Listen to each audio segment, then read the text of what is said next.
అమరావతి ఏది అనేసి. ఇంకొక ఈయన చెప్పిన విధానంగా మావి గన్ అండి సార్. మావి గన్ అంటే అసలు ఏంటో ఆయన పేరు శాశ్వతంగా ఉండిపోవాలనేసి లాస్ట్ లో గన్. ఒక్క నిమిషం హేమంత్ గారు, ఒక్క నిమిషం ప్లీజ్, ఒక్క నిమిషం ఆగండి, ఒక్క నిమిషం హేమంత్ గారు.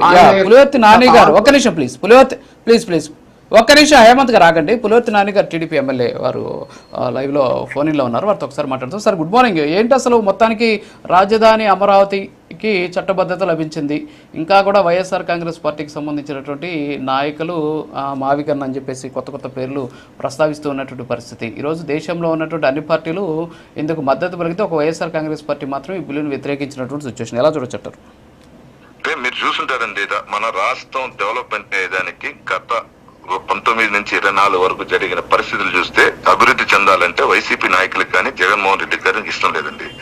ఈ రోజు మా పెద్ద ఆయన ఆ రోజు ఎలక్షన్ ముందు ఏ విధంగా అయితే సూపర్ 6 పథకాలు చెబుతూ దాంతో పాటు అమరావతి రాజధానిని నేను చట్టబద్ధత చేస్తానని మన సీఎం గారు చంద్రబాబు నాయుడు గారు కానీ పవన్ కళ్యాణ్ గారు కానీ అదేవిధంగా లోకేష్ బాబు గారిని మాట్లాడి చేశారు. దాన్ని అనుసరించుకుని ఈ రోజు మా పెద్ద ఆయన సీఎం గారు చంద్రబాబు నాయుడు గారు కానీ అందరూ కలిసి ఒక పార్లమెంట్ లో బిల్లు పెట్టి దాన్ని చేస్తే వైసీపీకి సంబంధించిన ఎంపీలు ఏ విధంగా వాకౌట్ చేశారు చూశారు.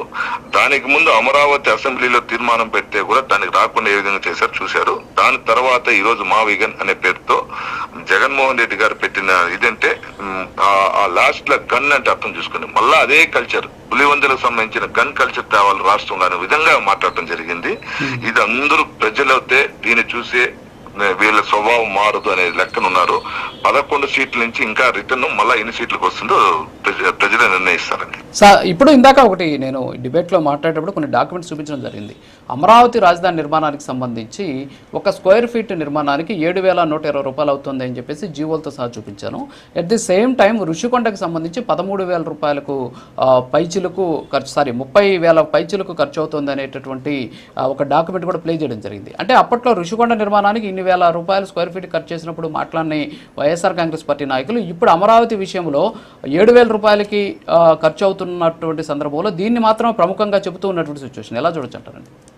మీకు ఒకసారి ఆలోచించండి సార్, ఎవరైనా లేఅవుట్లు వేసినా ఇంకోటి వేసినా ఖర్చు కొంచెం తగ్గుతుంది.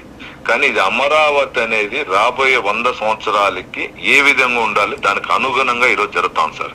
రోడ్స్ కానీ అండర్ డ్రైనేజ్ కానీ అండర్ కేబుల్ కానీ ఉండే లైన్స్ ఇది కానీ అక్కడ మట్టి స్వభావం అంటే ఏ లెవెల్లో తవ్వి ఏ లెవెల్లో కాంక్రీట్ పిల్లర్స్ వేస్తే స్ట్రెంత్ అవుతుంది అనేది ఇస్తే దాని ప్రకారం అవుతుంది. కానీ కమిషన్లు పెట్టుకొని మీరు చెప్పిన విధంగా ఇప్పుడు అక్కడ మన ఋషికొండలో చేసిన విధంగా అంటే 13,000 కాదు 15,000 కూడా అవుతుంది సార్. ఆ కల్చర్ వారికి ఉంది కాబట్టి ఎదుటి వైపు ముద్రేస్తున్నారు సార్. అది క్లారిటీస్ అందరికి.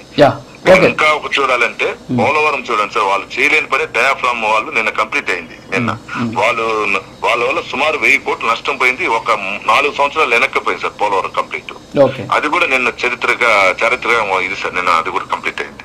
Okay sir, okay, thank you sir, thank you మీ స్పందన తెలియజేసిన పసుపులేటి సురేష్ గారు రియాక్ట్ అవ్వండి సార్.